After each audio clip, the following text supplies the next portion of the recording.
Here we go. We are live. Ciao, Richard. Hey, how's it What's going? up? Good, good. How about you? I'm doing great. I'm My happy. God. I'm excited. I want to dive into some portfolios, see the amazing artwork that people have created. You want that? Man, I have like 20 plus CVs and 20. portfolios. Yeah. So you're going to have your fun. I'm pretty Nice. sure. So cool. Good to have you. And hey, everyone. Ciao, ciao. Ciao, Diego. Ciao, guys. Ciao. Ciao. Ciao. Here we go. Okay, so today we are with the amazing Richard. Thanks for being with us. And you actually remind me of Hearthstone. Uh, Fun fact, I hit Legend on Hearthstone. It was, can't recall the season, but it was when basically the mid Paladin was the best deck. Streaked Paladin was the time. So Oh, don't know Secret if, Paladin. yeah, I hit I Legend. wasn't. I hit Legend for the first time around that same time. I think it was 2017, Yeah, 2016. around the time. But I wasn't playing Secret in because I Okay. hated it. It was too easy Yeah. for me. So I was like, no, screw it. I need to play something different. So Hearthstone always in my heart. Ciao, Nice. guys. Hello. So, Richard, Yes. perhaps we can get started because we have plenty of stuff to take a look at. Would you like to give us like a super fast overview of who you are, what you do, and what's your journey in games? Yeah, so I'm a art recruiter in video games. I used to work for Blizzard and Microsoft, I guess, too, because they bought Blizzard. And I've been recruiting in games for about 3 years now, and specifically in the area of art. So, been hiring for Hearthstone, World of Warcraft. I've also done some hiring for other studio stuff and other video games, for concept art, illustration, VFX, uh, 3D, animation, UI, all that Whenever stuff. it's art, it's your cup of tea. Let's put it this way. Visual art, yeah. I don't do any voiceover hiring or stuff like that, but yeah. Yes, but artistically speaking, good. Awesome. So, hey everyone, can see plenty of folks in the chat. And by the way, let me know in the chat if you ever played Hearthstone. I'm curious at this point. I was, and like it's been for at least 5 years. Like I really enjoyed the game. And I'm not a big fan of card games usually, but that one was like super good. So we have plenty of CV and portfolios. We will try to cover as many as possible, and so we can just jump on it. Cool. Let me share my screen. 1 second. Bang, boom. Okay. Can you see? Yeah. First portfolio is from Eniola, 3D character and creature artist. Okay. So I've never seen any of these before. I haven't been prepped. I don't know. We're going live. So this is just my first impressions and stuff like that. Do you want to dive into maybe all, and we'll let's go. If you're in chat, I guess like maybe help us out by letting us know what your goal is, and like what kind of feedback you're looking for. But I see, like, right away, I see a varied portfolio here. We've got some character work that is trying to be realistic. We've got some good car work. We've got some props and modeling.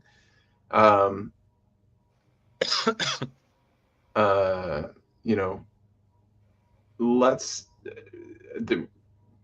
We've got. I mean, just to my sensibilities, right off the bat, we have some, I guess,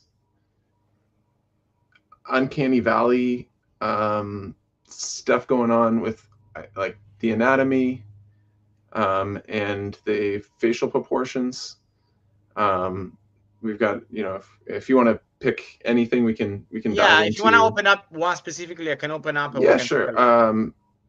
I think it's most fair usually to go to the most recent stuff. So let's dive into the most recent stuff, because that's usually a better piece. Better example of where somebody's at. So we've got your tags on the side. That's great. And a fairly normal looking fire person.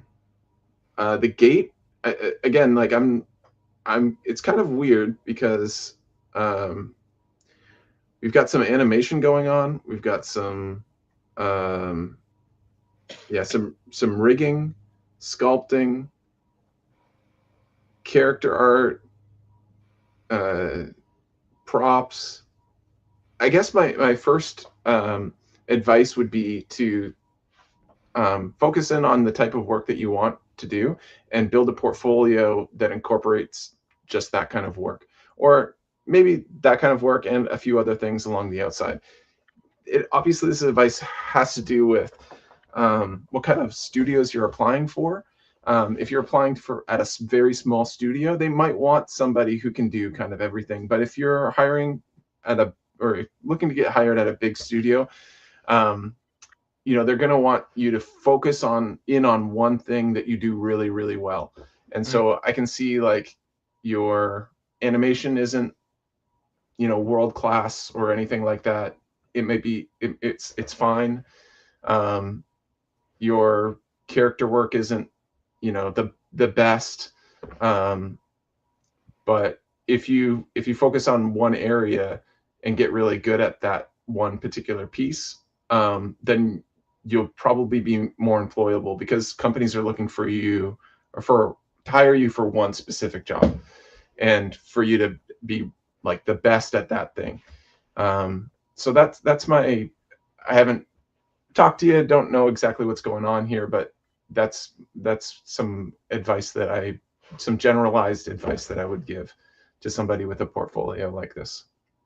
I agree. Just give me a second because my PC basically froze. I'm trying to do stuff, but it's like, let me try to do this. Okay. Hey, it's me. Sorry. Okay. There we go. Quick take. So let's reopen it super fast.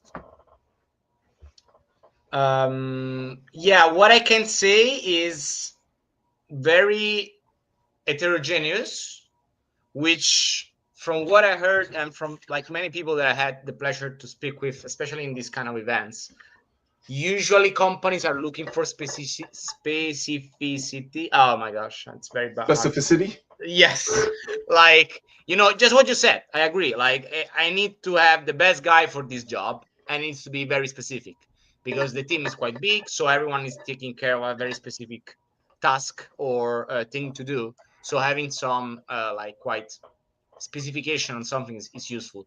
And here we can see characters, props, cars.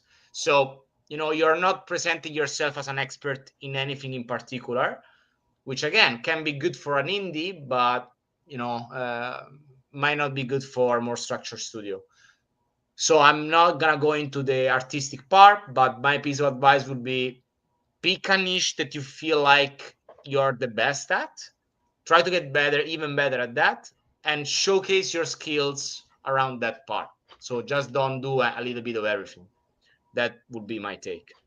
Uh, but to be honest, it's quite nice. So don't give up, keep it up, and let us know if how is it going. It's in the chat. If we have the person on the chat, boom. Okay. So is it real in A? I feel like he asked if we can take a quick look at the wizard character. The wizard character. Okay, yeah. This one. Okay. What do you think about the wizard? Yeah, so we have a proportion problem with the chin and the top of the head. The bottom of the chin is very diminutive, very small compared to regular proportions, and the top of the head is a little wide, a little top heavy. If you want to scroll,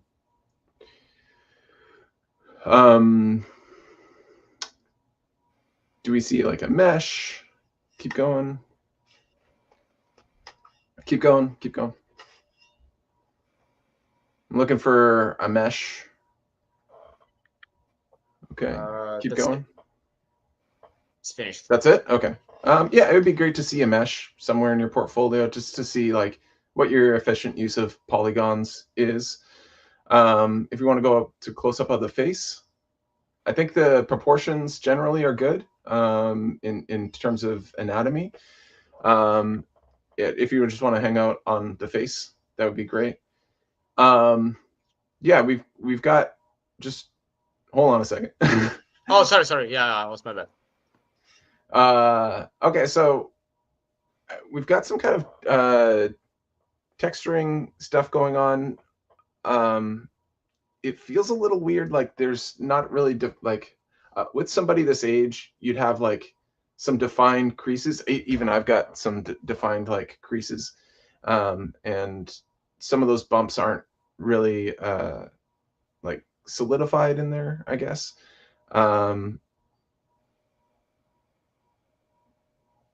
Yeah, so like the bags under the eyes, I think the skin texture is great.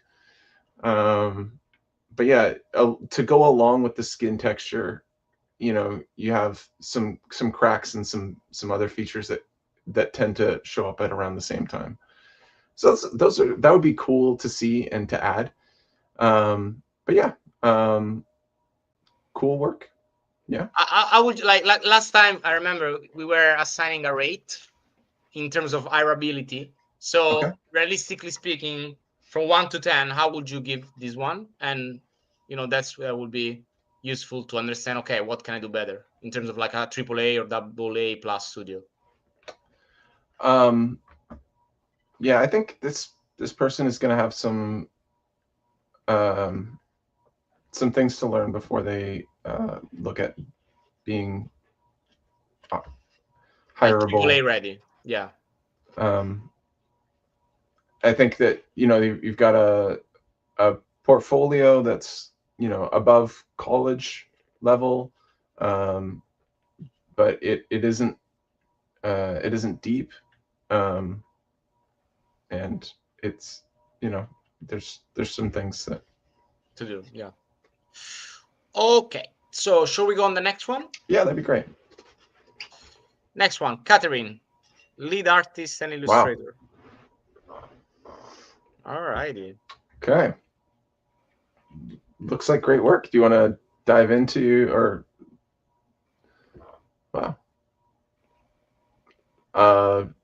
Yeah, looks like good or great work. I'd like to know what kind of obviously she's employed currently as a lead artist, and at the rec room. So it would be great to know what like her goals are, like what's the kind of the next thing that she wants, if she wants to move into like a bigger studio, or if she wants to, get more into the principal side of things, or the like the leadership side of things. It'd be good to know what kind of her career goals are. But I guess, do you want to dive into? Does it say she's a character or environment in the lead there? It's concept art and illustrator. Okay. Well, let's just dive into the first one. Sure. Okay. I really like it. But as a unbiased opinion. Yeah, it's great work, obviously. I'm not seeing, you know. Let's see. Final Fantasy Occultist class. So what I'm not seeing is like a lot of iteration in this particular piece. If it is for concept art, I think that that's great to show, like your thumbnails, your process. Yeah, when recruiters and hiring managers are looking at your portfolio, they want to see what it's like to work with you, and it might be present in other parts of your portfolio. I'm just looking at it blind right now. But yeah, it's good weight. I think there's a little issue with an ankle there, but overall the weight is distributed equally across the feet. I think that's one major sign that we see in nervous or beginning artists. But yeah, there's that ankle kind of looks like it's doing something very strange. That's kind of anatomy breaking. We have the hips very far apart, creating a very large um, space between the legs. But so I guess that might be something to look at. We have good use of colors. I think focal point might be good. I really like the the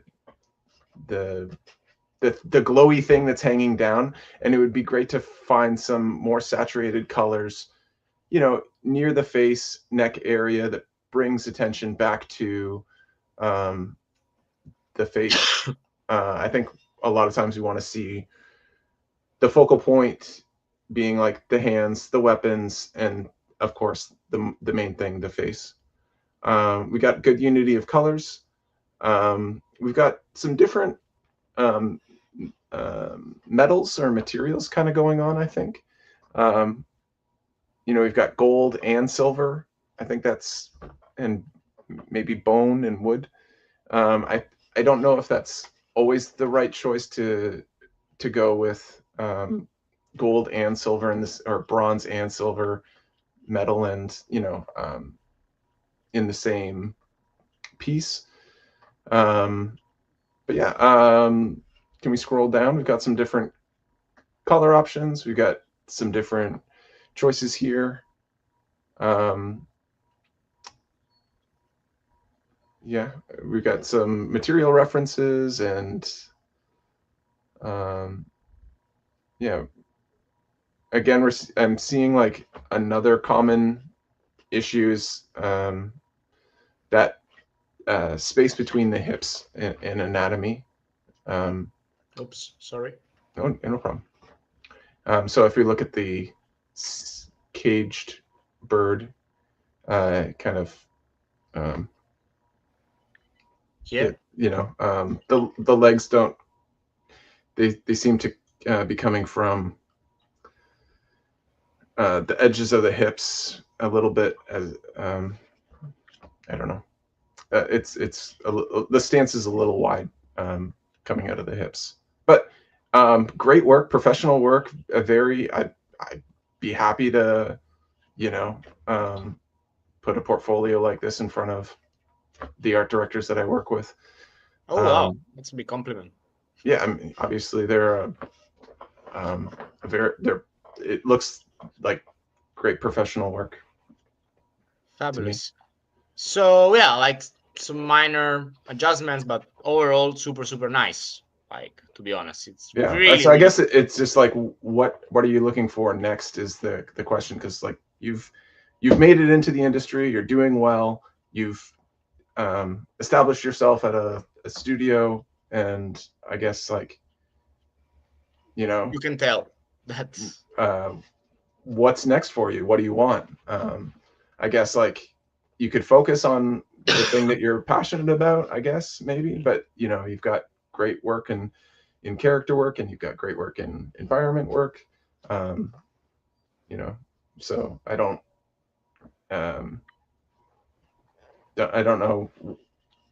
It'd be helpful to know if there's something that that you're looking for, in terms of feedback. But yeah, that's kind of my 2-second take. Awesome. Let me see in the chat if we have.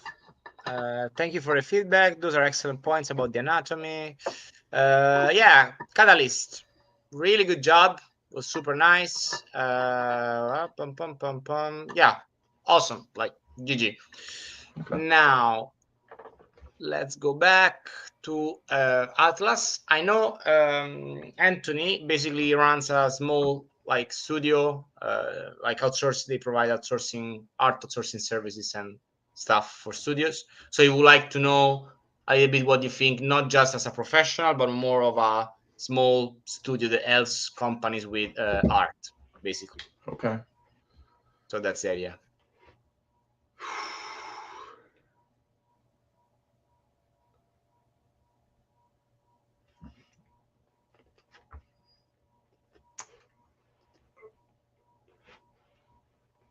Can you see? Oh my gosh! Yeah, Like, yeah, I can oh see. yeah. Yeah, For a sorry, second, I kind of I'm just taking it all in. You know, I think one thing to kind of, as an outsourced studio, you want to see like professional work. It helps to, list clients and stuff that you've worked on previously. Um, uh, if this is a personal portfolio, that kind of, oh, there we go. Um, if it's a personal portfolio, it doesn't really matter what it doesn't matter as much about name dropping and stuff like that. But I think a professional studio just has a different level of yeah. You need to you want to know that, hey, they worked with this company before, it went well, they worked with this company, there's a long standing relationship with that company, and they were able to provide assets that made it into the game, and all the questions are kind of answered. um, but I haven't, although I've done work at an outsourced studio, I haven't hired an outsourced studio to do work. So but we can dive into a piece. Which Um, one would you like to?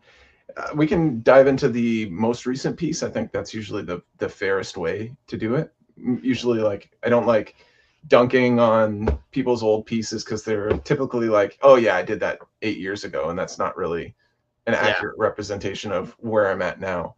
But um, they're usually more proud of the things that um,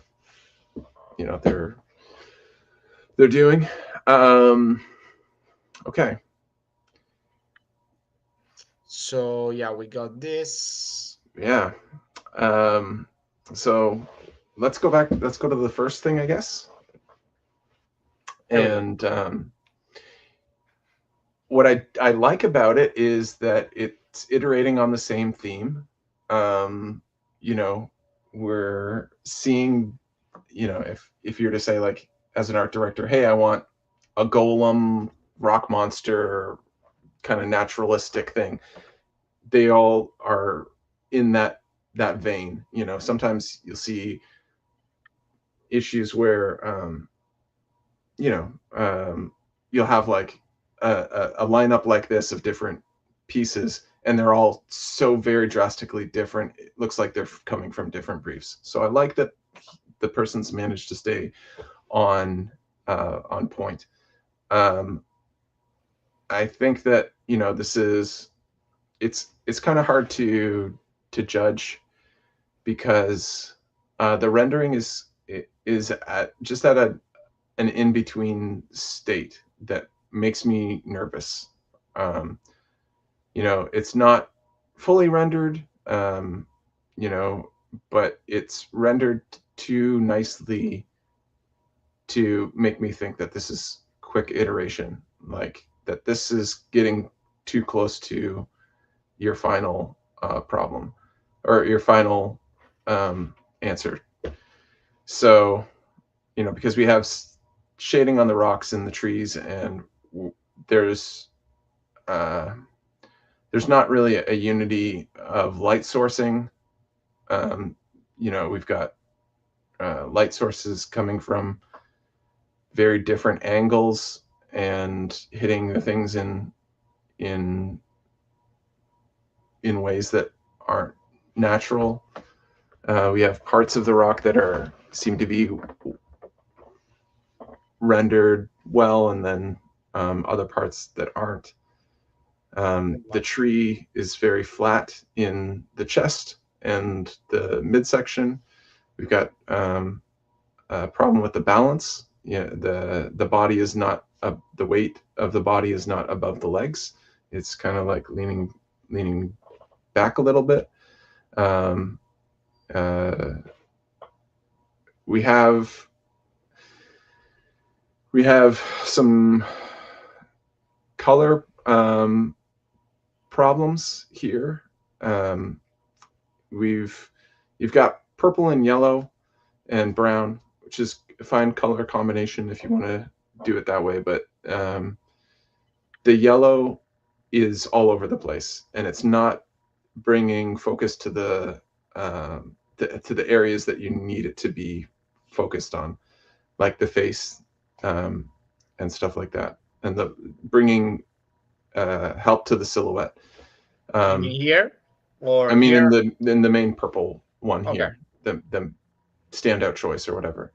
You know, we've got purple, or we got yellow in the arms, we've got yellow in the knuckles, we've got yellow in the eyes, we've got yellow in the cheek, we got yellow in the tree buds, we got yellow in the leaves up top, we got yellow in the central diamond thing.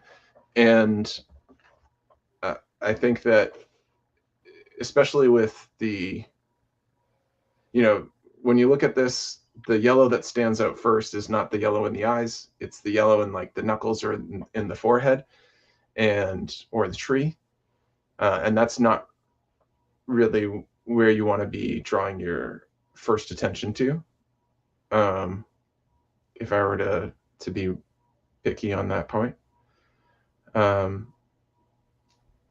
So, and then we have again like a problem with the balance of the trees are not symmetrical, or, you know, if you were to turn this thing around, you know, the trees would be off to one side. So, but yeah, I think that there's some good. I think that option number 9 in this is starting to get there. I think that there's some other good options here, but there's some lack of understanding when it comes to creating a cohesive color scheme. Okay, so it was mostly over there the thing. And would like to take a look at other ones, or should we jump on a different one? Yeah, whatever one you'd like, or if he has one that, or she has one that we'd like us to look at. Yeah. All right. So let me take a look at the chat. Pam pam pam. We are only reviewing our portfolios. This is for other roles. No, I try to do a little bit of everything. There is also your CV, Simone. So we're gonna take a look at it.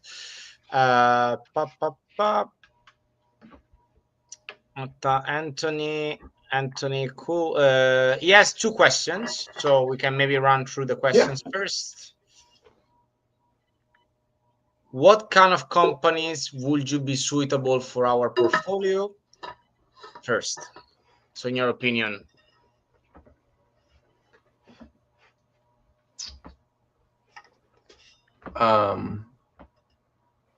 I think maybe companies like Big Blue Bubble. That might be a place that you could maybe get some leads from. That's certainly moving in that direction. That's what I kind of see as the style choice. But it's going to be difficult to get work with this. Okay. Should we specialize more? Second question, in your opinion. Yeah, that's a good question. Should you specialize more? Yeah, I think that you've got a variety of work at variety of different quality levels. I think there was some stuff in there that's pretty good, and there's some stuff in there that doesn't live up to a professional standard. And so focusing on the things that you do well and getting that going is really important. Like And then the down. third question, should we try fan art at all? That's always a good thing. I don't. The double-edged sword with fan art is if you just create a piece of art, and I just make a piece of art, and people can say, "Oh, that's really good," or "That's art directed this way," or the artist wanted to do it this way, and I can kind of escape from a regimented standard by just doing my own thing and not having a label attached to it. When you put fan art for this game, you're entering kind of into a contract that says, I'm trying to get this. And if you fail, it looks really bad. So it's kind of a double-edged sword. Yeah, if you nail it and it's right, then you get the attention of the company. People at the company are going to see like, oh, did we do this? Oh, no, we didn't. This is a fan art that somebody did. Maybe we should take a look at this person. Like that definitely happens. But you need to be but it has to be right. And if it doesn't look right, if you've changed the proportions, you've not hit the style guide, the colors, everything has to be correct. Otherwise, and it's like, it'll be very apparent to the people who work on it every day that not that you made a different choice, that you didn't do it and that you failed at it. And that's a hard thing to do. Yeah. So you gotta nail it if you're gonna go for it, or else it looks bad. Yeah, quite complex. All right, let's ask for a super quick look at the this one, if I understood correctly, like super fast. What do you think about this one? It's very dark. The form is lost. We've got a lot of white. We've got a lot of black. We don't have a lot of, I can't tell what's going on. I think the gems are amazing. Great job on the gems. But you need to silhouette first and foremost. And the silhouette is lost. The lighting is not it's not a universal lighting. We have lighting coming up from the bottom of the jaw. That I don't know where that exactly is coming from. That doesn't exist on the back of the knuckles, the ridges of the cape. It's really strong in the face and really diffused in the hands that are closer to the water, which is I'm assuming is the ground, which is I'm assuming where the light is coming from. But yeah, that work on the knuckle gems, that's good work. But yeah, the overall the form has to be revisited.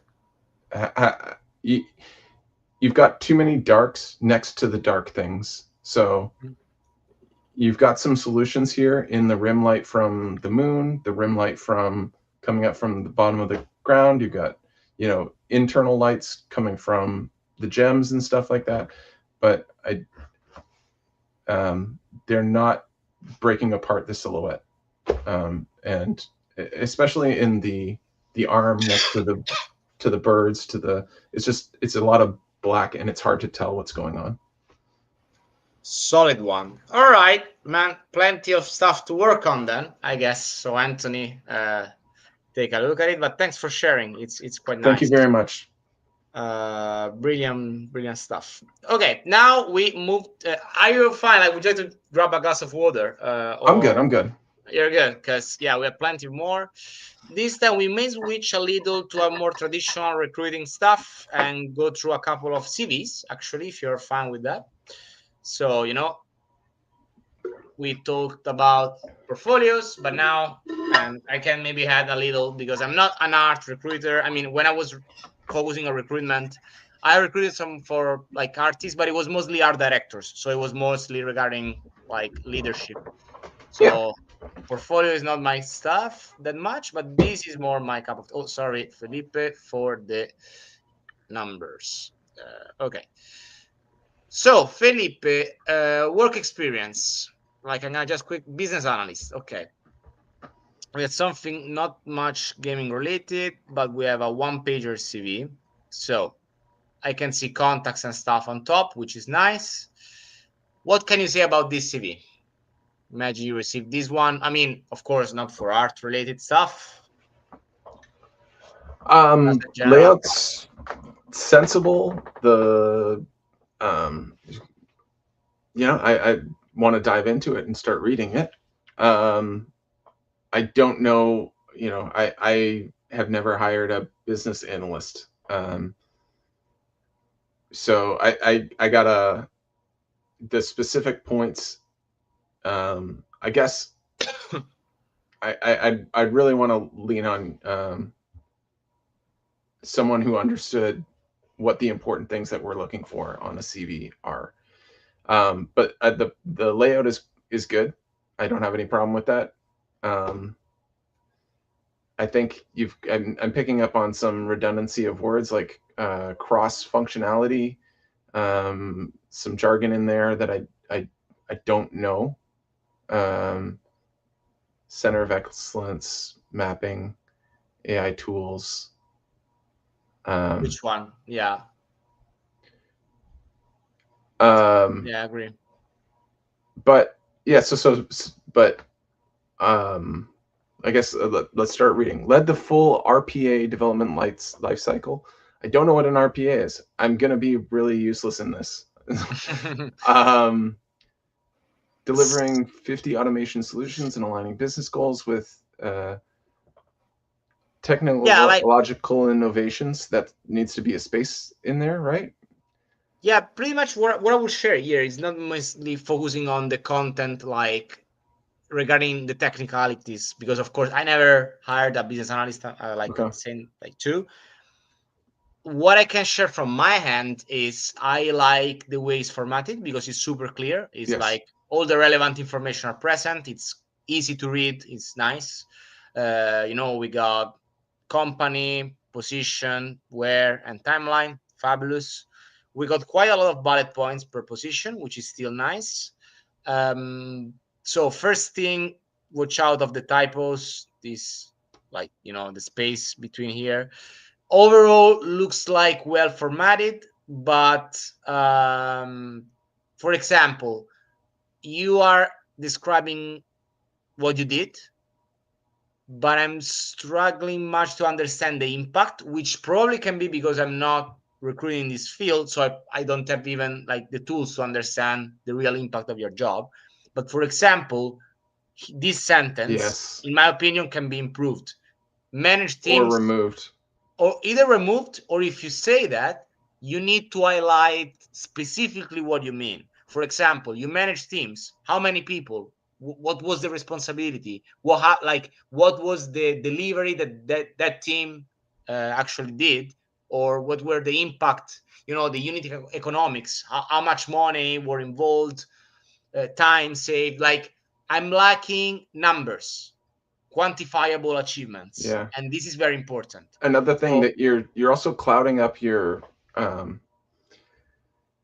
when you include things like daily operations, daily stand-ups, weekly meetings, stuff like that, it really doesn't it's so bland in your portfolio. It takes away from everything else. Or portfolio. I'm back into portfolios. Resumes, CVs. Because recruiters and people, they know that you attended daily meetings. That's part of the job. They know that if you're a barista, they know that you made coffee. You don't have to tell them that it's in the yes, job title.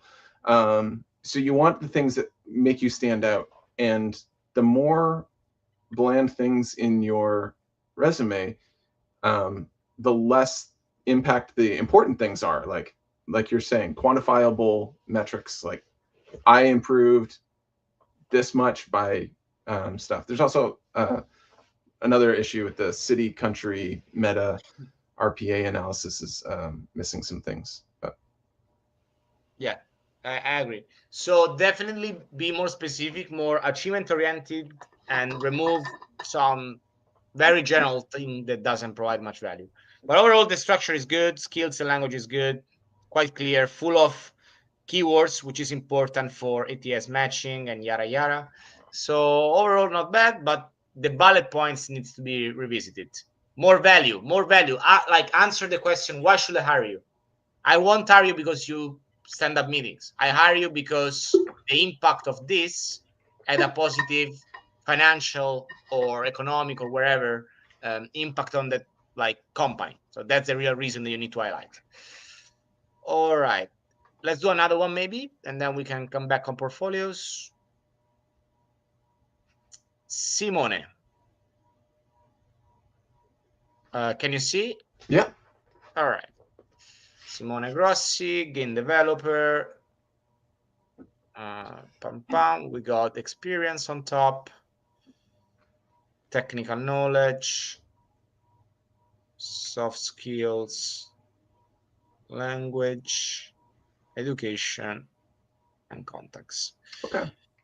I don't love the layout of the portfolio. It makes it a little harder to parse. I think that um, you know, if you're talking about most languages, we read left to right, and so the most important thing should be up on the top left, and then following down. That's just, again, I'm going back into visual stuff, but you know, when a recruiter looks at your resume, they want to see at the top right hand corner kind of your professional experience, and then start reading that. I think that one thing that maybe you want to consider, just from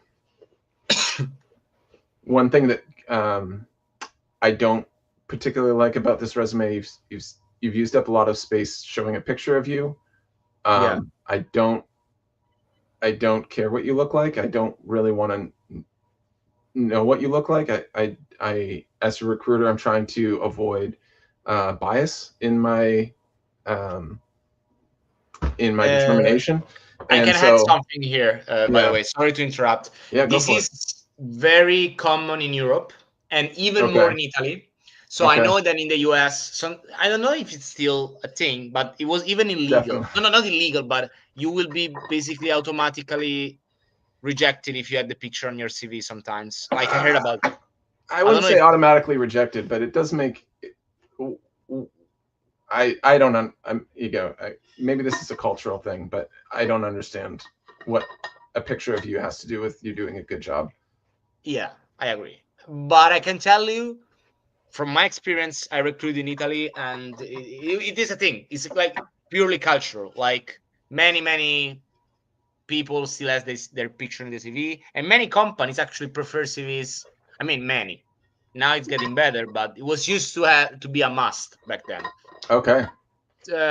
Overall, I don't agree with this vision. I always recommend removing the picture, always, because as you said, I don't judge you based on your look. Actually, I don't want to be biased by it. I don't care. I judge you by your ability to perform, and your picture doesn't communicate it unless you're applying for a model role. That's the only exception to that. Sure. Like you want to be an actor or whatever. But anyway, like so, I totally agree here. And this is another, again, like a very popular layout that I've seen many times in Europe, especially in Italy, which I'm not a fan of. In these cases, guys, if you want to have like you don't know how to start and you need a template for your CV, just go on Google, type Stanford or actually Harvard CV template. Boom, you can download for free this, Great. which maybe can there are better ones, but this is decent enough in my opinion, It, right? it does the job. It does the job. Or if you want a different one, you can try with Stanford. This is mostly for fresh grads. So if you're very experienced, it perhaps doesn't suit you. But yeah, like definitely this is solid, or you can customize it a little, but it does the job, right? Yeah, maybe if you're an experienced person, maybe you don't want to put your education up for front. Yeah, exactly. But And even the yeah thesis and coursework, like yeah, of course. Um, I think that I like that the soft skills are listed last, if you're going to put them on there at all, because we're not really looking at soft skills on a CV. That's kind of what the interview is for. yes, Um, I agree. I will I remove it, like to be I honest. like that you've found a creative way to include some of those ATS friendly words. You've got it's um, This one, you mean? selectable words. It's not a rasterized image. Um, so you if we're looking for somebody with C++ or C# or Python programming languages, it's easily searchable. Um, yeah, but I think that the color of your points makes it a little harder to parse, and I guess like I would put the title first before the date. So when you're reading this, um, I'm not trying to read like a history book.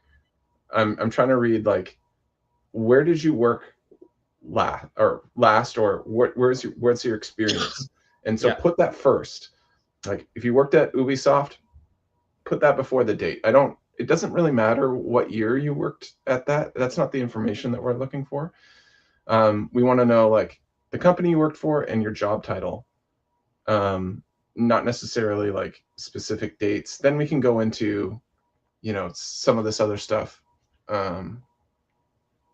like the game specifically that you worked on and your programming languages. But um, I, recruiters aren't going to read through your entire resume when they first look at your resume. Most recruiters that I worked with, and I've worked with lots and lots of recruiters, they don't read through the entire thing top from to bottom, read every word, and then decide. They look at the resume, they look at the titles, the job titles that you've had, the companies that you've worked for, and then they set them aside in two piles. This deserves a better look, and I need to look at this closer later, or this No. obviously isn't a best candidate for this position, and we're gonna disqualify them. Yes. And And it's very so, fast. Like it whatever takes you five can to do to 10. grab that attention, and in the few seconds that you have, communicate effectively and succinctly and right to the point. I belong here. This is what I do, and I belong in that first pile. Do that. Put it front and center. Yeah, I agree. In this case, I will revisit the CV. I will change completely the layout, and I will can try something like that or different. But like even the previous layout was good. Oh, I'm making a mess. And I will definitely write more stuff here because this is the core of your CV. Like your experience is the most important part, of course. No picture. This part doesn't need much stuff, and this is good. I will keep it.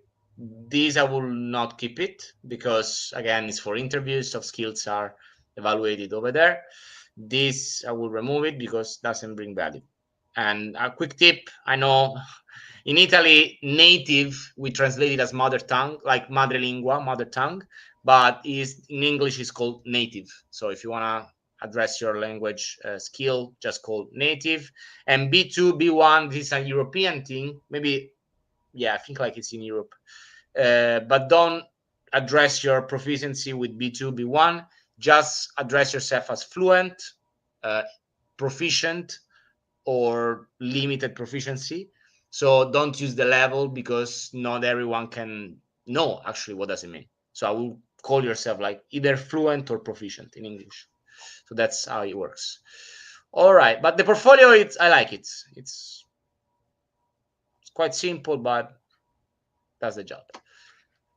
I love that game. All right, there is actually give me a second because I have Alexander that I knew I wanted to take a look at because like it's been a long time that I had to do it and never had the chance. So let's do Alexander first if we have the chance. What can you say about this portfolio? We've got a character portfolio. You've let us know in your thing that you're available for work. That's great. I saves me time as a recruiter who's searching through ArtStation. I'm always spending that, like, when I see available for work, I'm it's about saving myself time. If I think that this person realistically has no chance of me like translating into a job, then I'm not going to keep sourcing and looking through. And so, but saying like, oh, if this person meets our requirements, I'd probably be able to hire them. It makes it a lot easier, and you'll get a little more attention from recruiters who are sourcing. It won't make any difference probably in the world to applicants, but for sourcing, you'll get more recruiters interested that way. You know what you want to do. You're a 3D character person. That's great. And your portfolio lines up with that. You've got a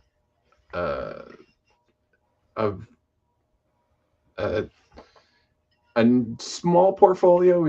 We haven't obviously been working for a long time in the field, or maybe you've pared it down too much, but it's a portfolio that says, typically with that number of assets, that you're a little earlier in your career, because you haven't managed to fill up that whole space. And that's a typical of 3D artists tend to have less pieces in their portfolio than just like a concept artist who can whip out a new thing every day.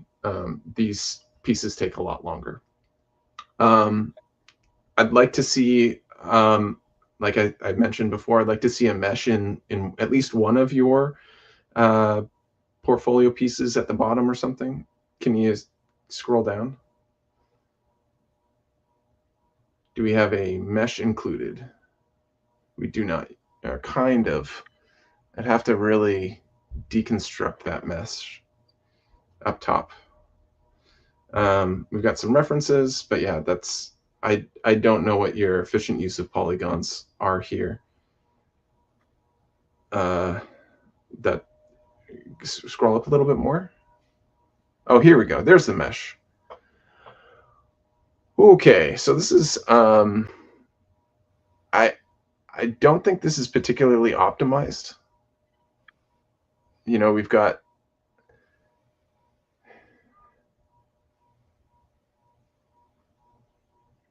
we're not seeing those broad areas broken apart into different pieces. Like the broad flat parts are not are still very dense with polygons, and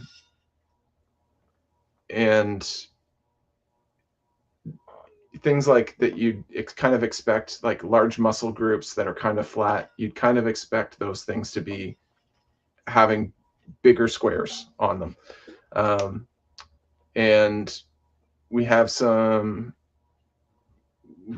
there's so many polygons in that face. You'd kind of expect, like, you want to have a lot more polygons in the face, obviously, so for animation and rigging and all that. But with how immovable I imagine parts of this creature's face is. Like, you're not going to be doing a lot with the bones and the solid parts. There's just a lot of inefficient polygon usage here that makes me worried that this person hasn't worked in a environment where the engine matters and performance on a machine matters. It's not the worst I've seen or anything, but it's just something to keep in mind. Some engines and some games will really care about efficient use of polygons, and I'm not seeing that in this part of the portfolio. If you want to scroll up to the something that's not that good textures, good good textures. I'm not really convinced on the placement of the eye exactly. It's kind of camouflaged in there. It is small. I'm not sure if that's part of the concept work that was there. It seems also kind of like it's too far forward, like the eye should be back a little further. But yeah, great textures. The scales are believable. Yeah. Overall, Teeth. Yeah. to summarize, yeah, looks like in many ways a really cool can I say that game I like asset. it? Yeah, like overall, like I'm agnostic, but it looks cool. Maybe Yeah. gives me a good vibe. Yeah, I think the balance is a little off, just in the way that it's posed, like it's like it's gonna fall over. This isn't a creature who has I don't know why I've said this 3 times, but the weight over top of its feet. Okay, that's the main thing. Yeah, it doesn't look that bad or it looks really great front on, but I think when you look at it from its side, It changes. It's a little off balance. That's one thing to kind of look at. Again, I'm not seeing the whole thing, so maybe the tail kind of compensates for some of that, but it looks kind of like a little unbalanced. All right, can we do in a 1 minute one for the last one? Super fast. We have a portfolio on 80 level, not on our session. 3D artists.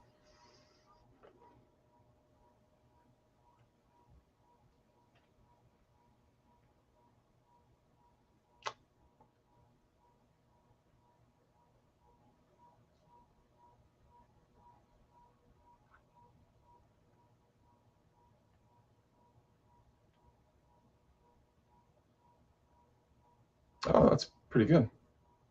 Yeah. It's nice, isn't it? Yeah, there's some pieces here that are, I think, Rowan Atkinson, you've captured his likeness. I think there's other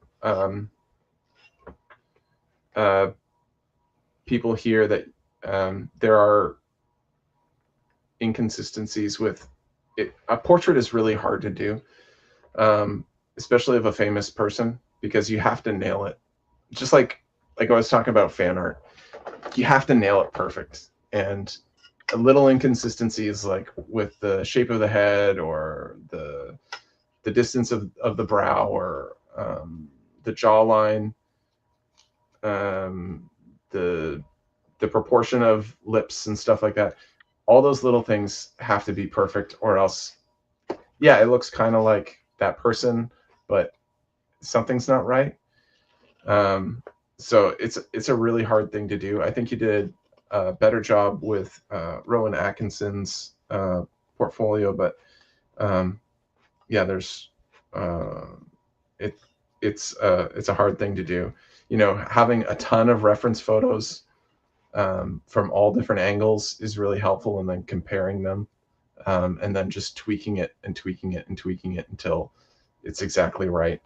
And that's hard and painstaking, and it takes a long time. And you have to do it at the beginning, right? That's the other hard part.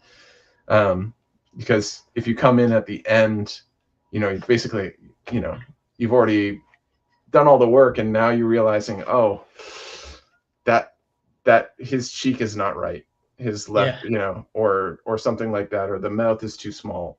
And that's a problem. Yeah. And then then you're warping everything on top of it. So that's the idea. But I really like it. Like I feel like it's quite good quality, isn't it? Yeah, it's we've got varying degrees of quality here. I think that this one is certain shots of it seem less believable. Like that hair seems like that's not a human being. The glasses, there's definitely some things there that make it seem less believable. There's some on Kate Winslet. We had some problems with their anatomy in their hands. We've got some, the posing and stuff like that. But yeah, it's a hard thing to do, and I think in certain places you've really nailed it, and in other places, needs a little. Can be better.